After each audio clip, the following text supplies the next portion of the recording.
नमस्कार दोस्तों, स्वागत है आपका आर के क्लासेस में। चलिए स्टार्ट करते हैं।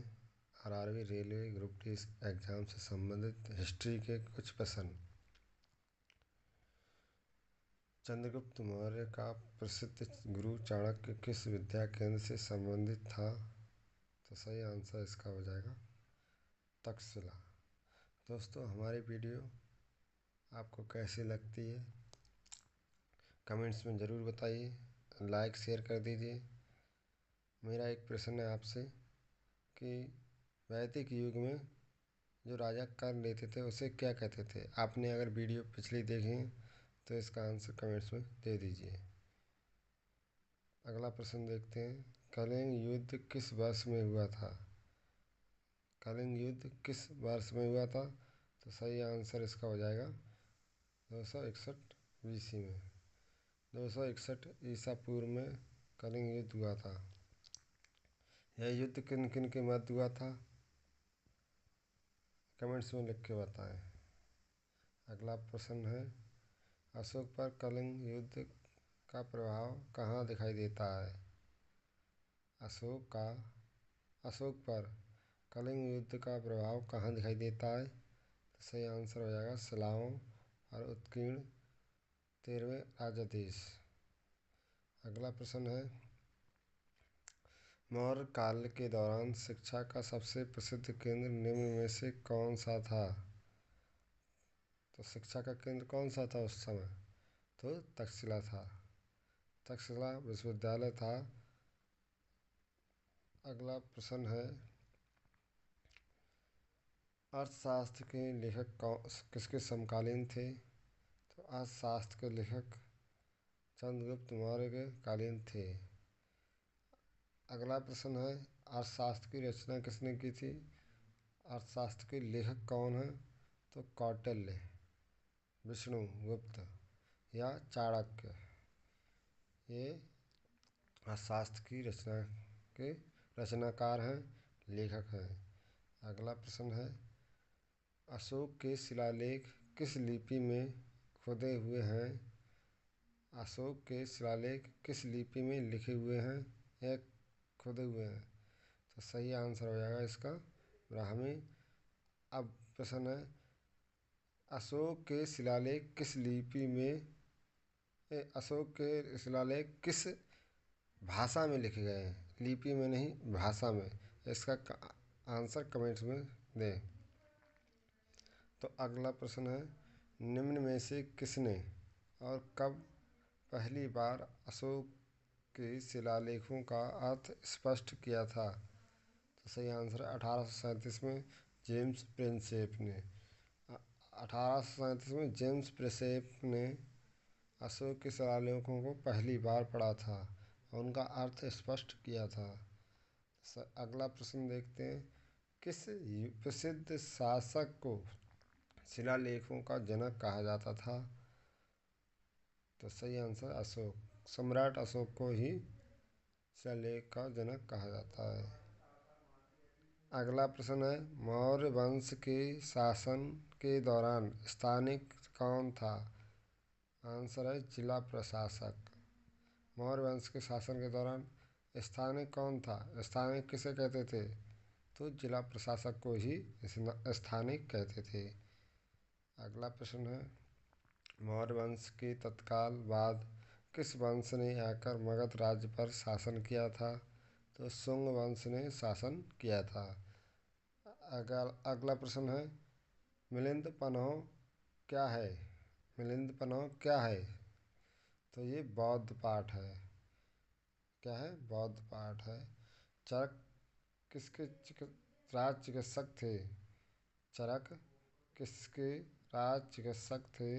तो चरक जो थे कनिष्क के कार्यकाल में राज चिकित्सक थे।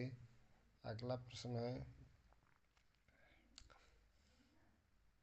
कुषाण काल में भारतीय और ग्रीक शैली के मिश्रण से विकसित कला विद्यालय को किस नाम से जाना जाता है?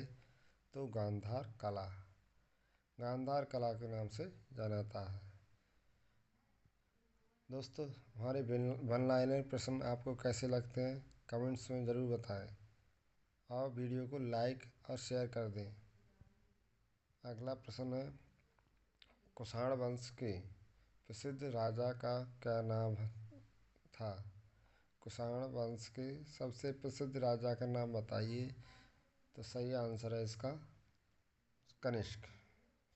कुषाण वंश का सबसे प्रसिद्ध शासक कनिष्क था। अगला प्रश्न है, कनिष्क किस वर्ष में राज्य सिंहासन पर आरूढ़ हुए? कनिष्क किस वर्ष में राज्य सिंहासन पर आरूढ़ हुए थे या सिंहासन पर बैठे थे? तो सही आंसर है 78 ईस्वी में, 78 ईस्वी में। अगला प्रश्न है, शक संवत किसने और कब शुरू किया था? शक संवत किसने और कब शुरू किया था? शक संवत से ही हमारे हिंदू कैलेंडर में मान्यता है, और जो हिंदू भाई हैं उनके लिए कैलेंडर बहुत महत्वपूर्ण है। कनिष्क ने 78 ईस्वी में ये शुरू किया था। कब शुरू किया था? कनिष्क ने ये 78 ईस्वी में शुरू किया था। अगला प्रश्न है, बौद्ध धर्म के संरक्षण कुषाण शासक कौन था? बौद्ध धर्म का संरक्षक कुषाण शासक कौन था? तो कनिष्क था। कला की गांधार शैली किसके शासन में पनपी थी?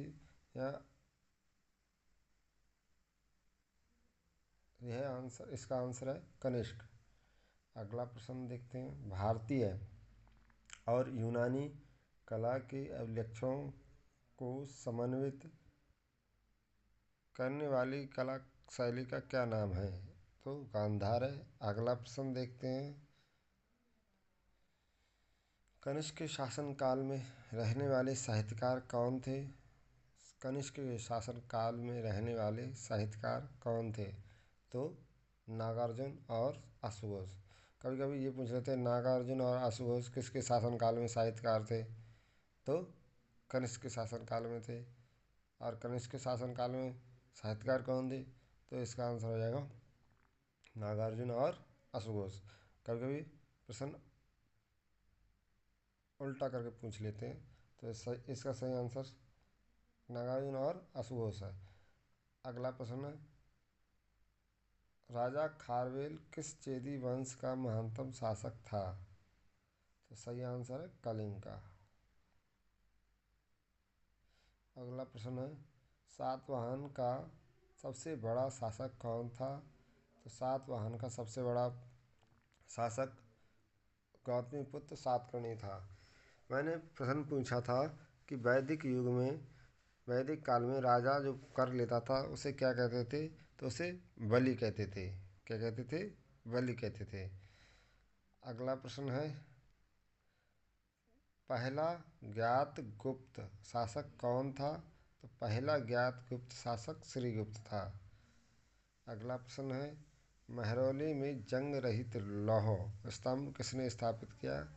महरौली में जंग रहित लौह स्तंभ किसने स्थापित किया था? तो इसका आंसर है गुप्त शासक ने।